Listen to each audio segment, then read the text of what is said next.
My fiance's twin sister crashed our engagement dinner and threw a wine glass, screaming that the wedding wouldn't happen while she was still alive. The glass hit the edge of the table before it hit me, so by the time the wine reached my dress, it had already lost most of its force. A warm red smear across white silk instead of a direct hit. That's the detail I remember most, oddly. Not the screaming, not the way 22 people at Les Avril went silent at once, forks frozen halfway to mouths. The angle of the glass, the way it seemed to hang in the air for a half second before it broke against the table leg. Vivian was standing at the head of our reserve section, her hair identical to Daniel's down to the cowlick at the part, her face contorted into something I had never seen on either of their faces before, and she was screaming that this wedding would happen over her dead body, that she meant it literally, that we would have to bury her first. Daniel's mother, Estelle, had her napkin pressed against her mouth like she was trying to physically stop herself from making a sound. My best friend Lauren had already pulled out her phone. And Daniel just sat there, frozen, staring at his own face screaming back at him from 6 feet away, like he was watching some horrible mirror he couldn't look away from. I want to tell you that was the moment everything started. It wasn't. That was just the moment everything I'd been ignoring for 2 years finally became too loud to ignore anymore. I met Daniel Voss at a design conference in a city that wasn't mine, 3 years before that dinner, and the first thing I noticed about him wasn't his face, it was his stillness. In a room full of architects performing confidence at each other, Daniel stood by the coffee station reading the back of a creamer packet like it contained state secrets. And when I laughed at that, he looked up and laughed too, easily, like he'd been waiting for someone to notice he wasn't like the rest of them. We talked for 40 minutes about nothing. I flew home 2 days later with his number saved under a joke contact name, and within a month we were talking every night. He told me about his work first, then his childhood, then, carefully, in the measured way people talk about things they've rehearsed explaining, about his sister. He said it like a disclaimer. Vivian and I are close. Twins, you know. It's a different kind of bond. I nodded along the way you do when someone tells you something they clearly need you to accept without much scrutiny. Because at that point, Vivian was a name, not a person, and I had no reason yet to file the warning away as anything but sentiment.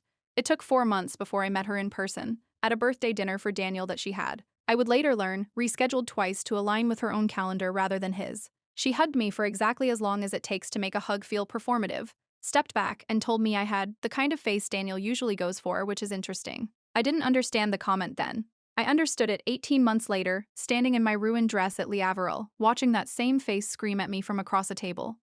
The pattern, once I started looking for it, went back further than I wanted to admit. Daniel's college roommate, a soft-spoken guy named Gavin Hollis, who I met only once, years later, at a wedding where he drank 3 glasses of wine too fast, and told me things he probably regretted the next morning. Said Vivian used to show up to Daniel's dorm room unannounced at least twice a week during his relationships, always with some manufactured crisis, always timed for whenever Daniel had a date planned. Gavin told me he used to keep a tally on a whiteboard, a joke between roommates, of how many times Vivian's emergencies happened to fall on nights Daniel had told her about beforehand. He said the tally got to double digits before Daniel found the whiteboard and made him erase it. I didn't know any of that yet on the night Daniel proposed. That happened on a Friday in October, on the rooftop of the building where we'd had our second date. With string lights, he'd asked the building manager to leave up an extra week just for us. I said yes before he finished the sentence. We told his parents that weekend. We told Vivian on a video call because she'd been traveling for work. She managed logistics for a regional retail chain, a detail I only mention because it matters later, and I watched her face on the screen do something strange when Daniel held up my hand to show her the ring. It wasn't happiness. It was calculation. A half-second flicker like she was already 3 moves ahead in a game none of the rest of us knew we were playing. The engagement dinner was 2 weeks after that. Vivian had asked, repeatedly, whether she could help plan it, and Daniel, trying, I think, to include her the way he'd always included her, out of a loyalty so old it had calcified into reflex, let her choose the restaurant, Les Avril. Later I would learn she'd called the venue coordinator, a woman named Margot Delacroix, 4 separate times in the 2 weeks beforehand, asking increasingly specific questions about seating charts, about who would be sitting where, about whether the toast order could be adjusted so she'd speak before me. Margot told the detective, months later, that she'd found the calls odd enough to flag internally, though at the time nobody at the restaurant had reason to treat them as anything but an over-involved family member.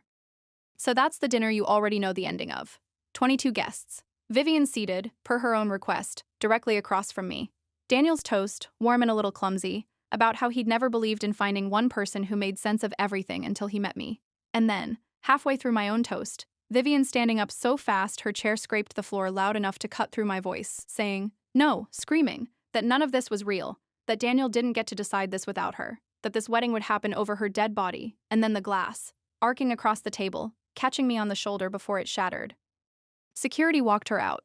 Daniel's father, Walter, a quiet man who I'd only ever seen defer to his wife on anything involving Vivian, followed her into the parking lot and didn't come back inside for 20 minutes. When he did, his face had the gray, stunned look of a man recalibrating something he'd spent 30 years refusing to calculate.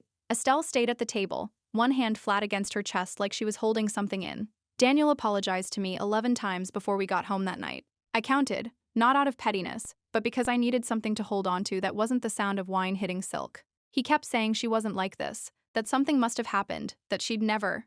And I remember turning to him in the passenger seat and saying quietly, "Daniel, she told a restaurant full of people she'd rather die than let us get married.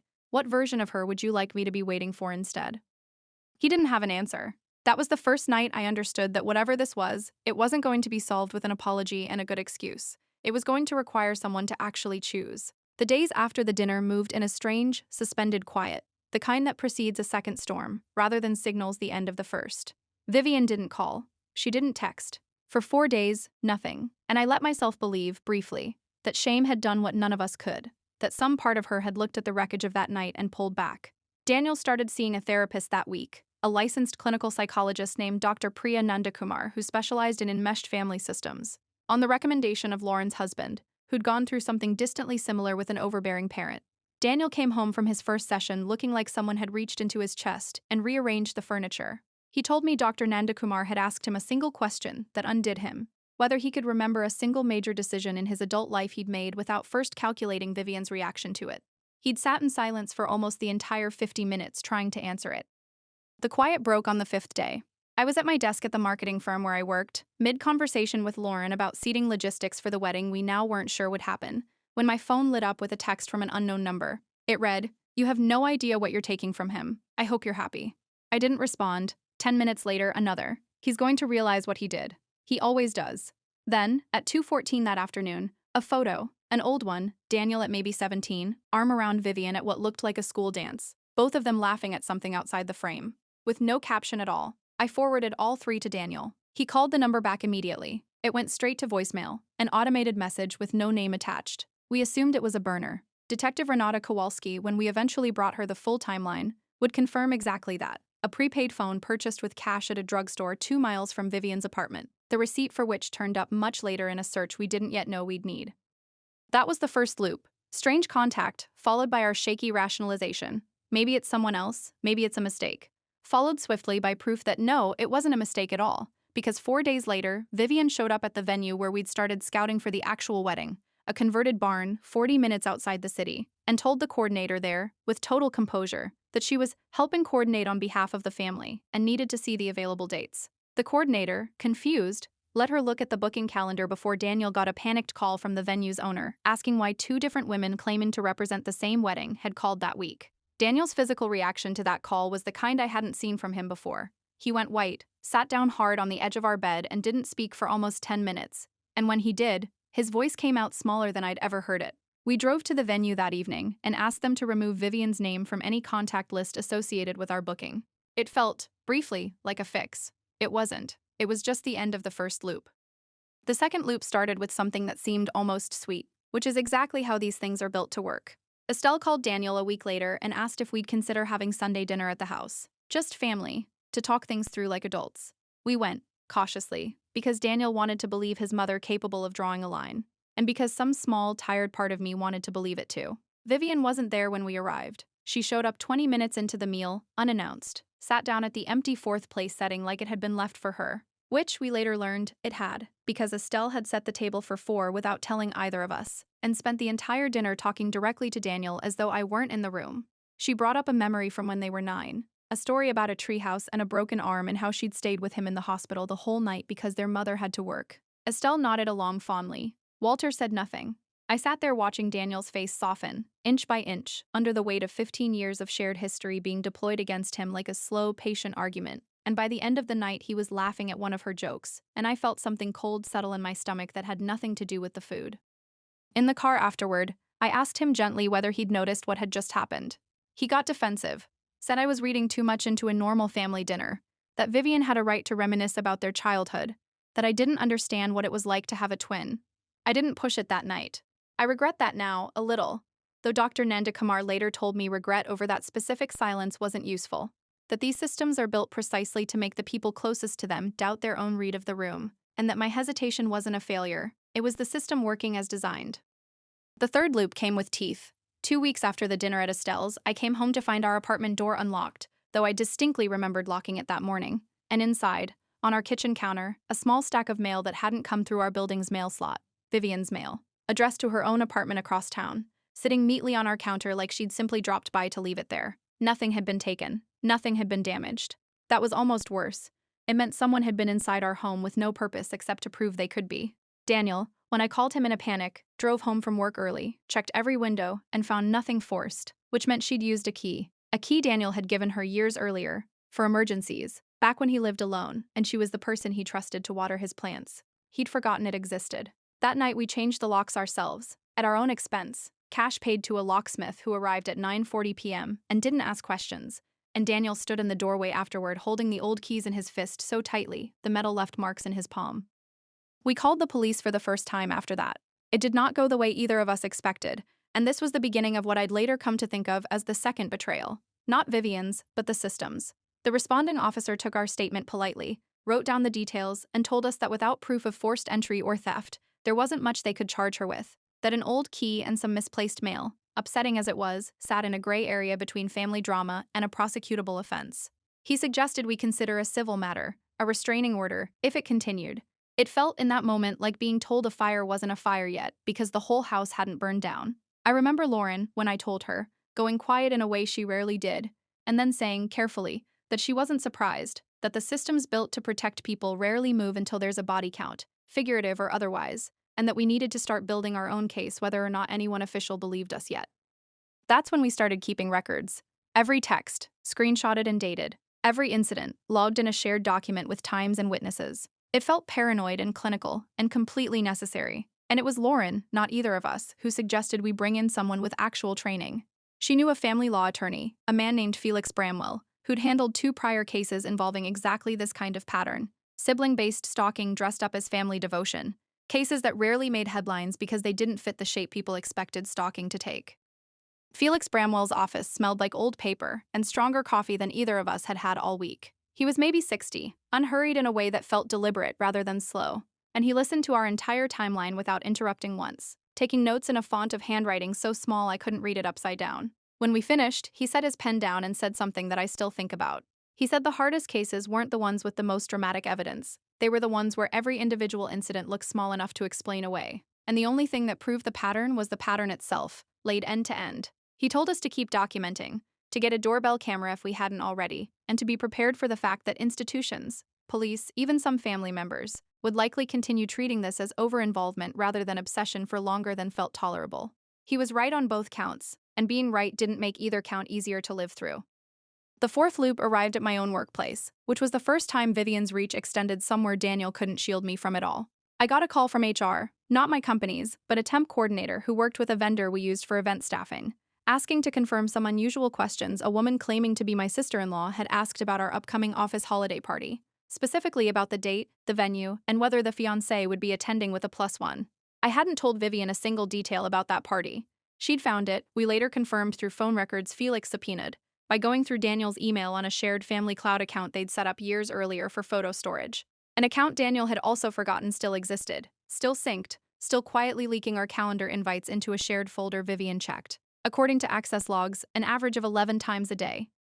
Daniel's physical reaction to that discovery was the worst I'd seen yet. He didn't yell. He went very still, the way he had the first night at the restaurant. And then he walked into our bathroom and I heard the tap running for a long time before I realized he wasn't washing his hands. He was standing over the sink with his hands braced on either side of it, breathing like he'd been running. I stood in the doorway and didn't say anything, because I didn't know yet whether he needed me to hold him or needed the room, and eventually he turned around and his face was wet and he said, "I don't know how to stop being someone she can still reach." That was the sentence, more than any dinner party or shattered glass, that made me understand how deep the roots actually went. This wasn't a jealous sister making a scene. This was 15 years, no, 26 years, their entire lives, of one twin building a version of intimacy that functioned like surveillance, and the other twin never once being taught the difference. We deleted the shared cloud account that night. We audited every account either of us had ever linked to family members. And for a few weeks after that, something almost like calm returned. Vivian's contact stopped entirely, no texts, no unexplained appearances, and I let myself believe, again, foolishly, that removing access had removed the threat. Detective Kowalski, when she finally entered the picture, would later tell me that this exact rhythm, sudden silence after a major access point gets cut off, is one of the most dangerous phases in a pattern like this, because it usually means the person hasn't stopped, they've just switched to a channel you haven't found yet. She switched to Daniel's workplace. Vivian, it turned out, had transferred divisions at her retail logistics company 8 months earlier, a transfer we hadn't thought to question at the time, into a regional office that happened to share a building complex with the architecture firm where Daniel worked. We didn't learn this by chance. We learned it because Daniel's coworker, a project manager named Colette Fanning, who also handled informal HR concerns for their floor, pulled Daniel aside one afternoon to ask, delicately, whether everything was okay at home, because a woman matching Vivian's description had been seen in the building lobby 3 separate times that month, always around the hour Daniel typically left for lunch. Colette, credentialed in workplace conduct investigations, had already begun a quiet internal log before she said anything to Daniel directly, precisely because she'd seen a version of this pattern before at a previous job and knew better than to wait for it to escalate on its own.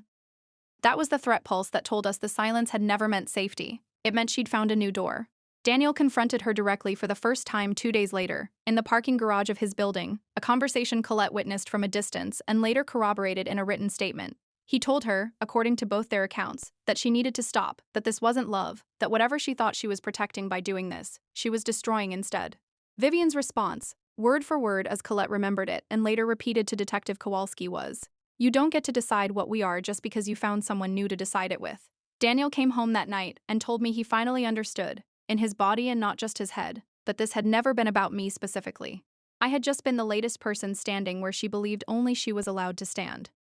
We filed for a restraining order the following week, with Felix Bramwell's guidance, built on the accumulated timeline, the key, the shared account, the workplace sightings, the text messages, Margot Delacroix's account of the calls before the engagement dinner, and the dinner itself, for which the restaurant had, fortunately, kept a partial security recording from the private dining room camera, showing the moment Vivian stood, the moment the glass left her hand, time-stamped 8:52 p.m. The hearing was scheduled for 5 weeks out.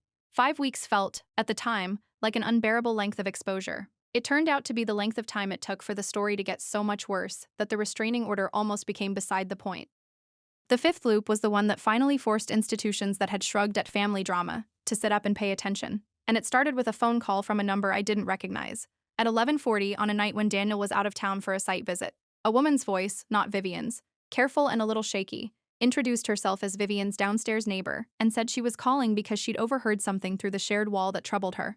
Vivian, apparently alone, talking loudly, angrily, to no one, about a wedding that wasn't going to happen, about needing to make Daniel see, about a plan involving something she called the trust, a phrase the neighbor didn't understand but repeated because it had stuck with her. I called Daniel immediately. He went pale over the phone in the way you can somehow hear even without seeing someone's face, and admitted, haltingly, that there was a childhood trust fund, set up by their grandmother for both twins jointly, meant to be split evenly upon a triggering event, one of which happened to be the marriage of either twin. Neither of them had touched it in over a decade. Neither of them had checked the balance in longer than that. This was the twist that recontexturized everything that came before it. The piece none of us, not Daniel, not me, not even Felix at that point, had thought to look for, because we'd been so focused on the emotional architecture of Vivian's obsession that we'd never once considered its financial scaffolding. We hired a forensic accountant, a CPA named Ilse Bergman with a specialty in family trust disputes, who pulled 18 months of statements from the joint account within 4 business days. What she found, laid out in a report that ran to 11 pages with line item citations, was this. Over the past year and a half, more than $31,000 had been withdrawn from the trust in increments carefully sized to stay under the threshold that would have triggered an automatic notification to both beneficiaries. Amounts like $940, $875, $1,120, funneled through a secondary account Vivian had opened without Daniel's knowledge, using a notarized power of attorney document that, upon closer examination by Felix, appeared to bear a signature of Daniel's that Daniel swore, under oath, he had never provided. It wasn't proof of forgery yet. That would take a handwriting analyst 3 more weeks to confirm, but it was proof of something we hadn't understood until that moment. Vivian wasn't afraid of losing a brother. She was afraid of losing access to his money, his decisions, his life, all of it braided together into a single resource she had quietly been draining for months, while telling everyone, including herself, that it was love. Daniel's breakdown happened the night Ilse walked us through that report. line by line, at her office, under fluorescent light that made everything feel too sharp and too real. He didn't cry this time. He went somewhere colder than that. He asked to see his own signature on the power of attorney document, stared at it for almost a full minute, and then said, in a voice with no inflection left in it at all, that he wanted to go confront her right then, alone, that he didn't care what the lawyer said about protocol. He needed to look at her face and ask her how long she'd been planning this. I grabbed his arm. Felix, more firmly, told him that doing exactly that would hand Vivian's future defense attorney a gift. Any direct, unsupervised contact now could be spun into erratic behavior, on Daniel's part, could complicate the restraining order, could give her an opening. Daniel stood in that office shaking, torn between 26 years of instinct telling him to go fix his sister's crisis himself, and a lawyer telling him the only way to actually end this was to do nothing, to let the paperwork do what his loyalty never could. He didn't go. He sat back down, put his head in his hands, and said muffled, "I don't know who she is anymore." And I didn't have an answer for that, because I wasn't sure anyone did, including Vivian herself. We handed the forensic report to Detective Kowalski along with the restraining order file, and that combination, financial fraud stacked on top of an established stalking pattern, was what finally moved the case out of the gray area the first responding officer had described. Kowalski, when we met her, was blunt in a way that felt almost like relief after weeks of institutional shrugging. She told us she'd seen versions of this before, that twin-based enmeshment cases were chronically under-recognized because investigators were trained to look for romantic stalking patterns, not sibling ones, and that the financial angle gave her something concrete to build a warrant around. She executed a search of Vivian's apartment 9 days later. Among what they recovered, logged, per procedure, as Exhibits 1 through 14, was the burner phone used to send the first threatening texts, its purchase receipt matching a drugstore 2 miles from Vivian's building, a printed calendar with our wedding date circled in red multiple times, annotated with the words "not real" beside it, and, in a drawer in her bedroom, a scrapbook, not unlike the kind you'd expect from a sentimental sibling, except this one was organized not around memories but around every relationship of Daniel's she'd ever helped end, complete with dated notes on what she'd done in each case and how long it had taken. That scrapbook was the second worst thing we learned that month, and possibly the thing that broke something loose in Estelle that nothing before it had managed to. Kowalski was legally required to share a redacted summary of the search findings with us as part of the evidentiary disclosure process, and when Daniel showed his mother the relevant page, an entry from 6 years earlier, documenting a girlfriend named Priya, not the therapist, a different woman entirely, whom Vivian had apparently convinced was cheating on Daniel through a fabricated text exchange sent from a second burner. Estelle sat down at her own kitchen table and didn't get up for almost an hour. She told us later, in a conversation that was its own kind of breakdown, that she'd always suspected Vivian's attachment ran deeper than ordinary sibling closeness, that she'd chosen, for years, not to look directly at it because looking would have meant admitting she'd failed to intervene when Vivian was young enough for intervention to have mattered. She apologized to Daniel that day, in a way I don't think she'd ever apologized to him for anything before. And then she apologized to me, unprompted, for the 4 separate relationships of Daniel's she now believed Vivian had quietly destroyed while the family called it just Vivian being Vivian. The restraining order hearing happened on a bright, indifferent Thursday morning 3 weeks later, and Vivian did not contest it. Her own attorney, we learned, had advised against testifying given the pending fraud investigation, since anything she said under oath in the civil hearing could be used against her in the criminal one.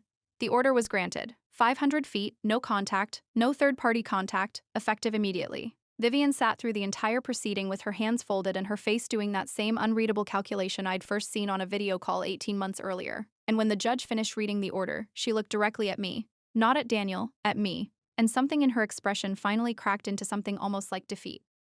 The fraud charges took longer, the way these things always do. Ilse Bergman's forensic report became the backbone of a case the district attorney's office picked up 4 months later, once the handwriting analyst confirmed what we'd all suspected, that the power of attorney's signature was, in fact, forged. Vivian was charged with felony forgery and financial exploitation of a family trust, in addition to the stalking-related charges tied to the restraining order violation she committed exactly 6 weeks after it was granted, when a doorbell camera we'd installed at our new house, the same camera that would later become Exhibit 9, caught her standing on our porch at 6:15 in the morning, not ringing the bell, just standing there for 4 full minutes before walking away. Vivian pled guilty to a reduced set of charges 8 months after the engagement dinner, in exchange for restitution of the full amount taken from the trust, plus a suspended sentence contingent on continued no contact and mandated psychiatric evaluation. I wasn't in the courtroom for the plea. Daniel was, alone, and he told me afterward that when the judge asked Vivian if she understood the terms, she said yes in a voice so flat it didn't sound like her at all, and that for one disorienting second, looking at her face across that courtroom, he genuinely couldn't tell which of them was supposed to be the reflection of the other anymore. We got married the following spring, In a small ceremony, neither Vivian nor her name were present for in any form, not even in the guest book. Estelle stood beside me while I got ready, in a role that would have belonged to Vivian in any version of this story that hadn't happened, and she cried in a way that felt like grief for more than just one wrecked relationship. Walter walked Daniel through a version of an apology he'd clearly practiced and still couldn't quite finish, about the years he'd spent letting his wife manage what he now understood he should have managed himself.